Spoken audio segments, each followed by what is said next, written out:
What is up y'all? It's your boy Jay. Nagbabalik tayo sa ating new video. Ang show review ng Li-Ning with Flash 2 boys. So, without further ado, let's talk about it. So first and foremost, materials tayo. Very premium yung ginamit nilang materials dito.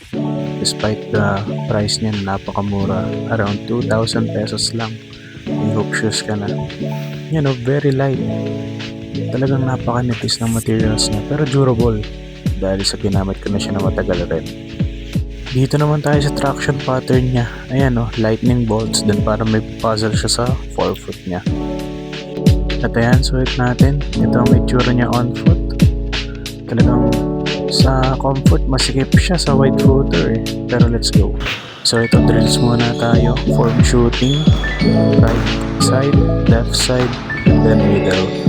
Tigko 5 mates lang dapat yan para makuha natin ang shooting natin. Then dito, hilig nyo naman spike check, grabe. Yan hilig na hilig, random shooting lang muna tayo dyan. So habang nandito na tayo, pag-usapan na natin yung comfort nya. Actually sobrang sikip niya para sa size 11 kasi wide footer ako. So I recommend na you go half a size up pag bibili kayo nito. Pero cushioning setup niya, grabe, napakaganda. Hindi siya nagbo-bottom out kahit habang ginagamit ko. Ito yung release ko. So papasa mo muna yung bola, then nahabulin mo, then quick pull up. Hindi sumakit yung talampakan ko dyan. Masakit lang talaga yung overall fit ko kasi masikip siya. As in, para sa mga wide footer. Ito naman, drills ko rin sa 3 points. Ganun lang, same lang, hagis mo yung bola, then tira, quick pull up. Grabe, sobrang tagal ko nag-shooting dyan. Kasi 10 makes yan, left and right side. Hindi ko lang na-videohan yung other side. Kita mo naman, baldog man. Grabe yan. Anyways, back sa sapatos. Traction wise, napakaganda niyan, napakakapit. Kahit sobrang alikabok ng court, wala akong masabi. Hindi na ako nagpupunas. Kasi it gets the job done. Mapa-laterals man yan. Perfect swish. Grabe yon.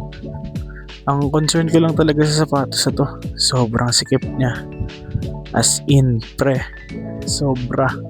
Kailangan mo talaga mag half a size up. So yun, let's talk about my verdict sa sapatos na to. On a scale of 1 through 10, 10. Hindi. It's a 9 only kasi may dust pickup pa rin talaga siya. Pero if you're going to think about the price niya na nasa 2,000 pesos lang, dude, it's a 9 out of 10 for me. Although may minimal dust pickup. Kaya siya 9 kasi pag wide footer ka, kailangan mo mag half a size or full size up. Kasi sa case ko, size 11 ako and size 11 rin yung nakuha ko. Sobrang sikip niya talaga. So kung tatanungin niyo ako kung sulit to, sobrang sulit ito for the price. Talagang look out lang sa mga wide footer kagaya ko. So anyways, that's it for this Li-Ning with Flash 2. So for our next video, Ja 1 kung sulit pa rin ba hanggang ngayon. Peace out boys!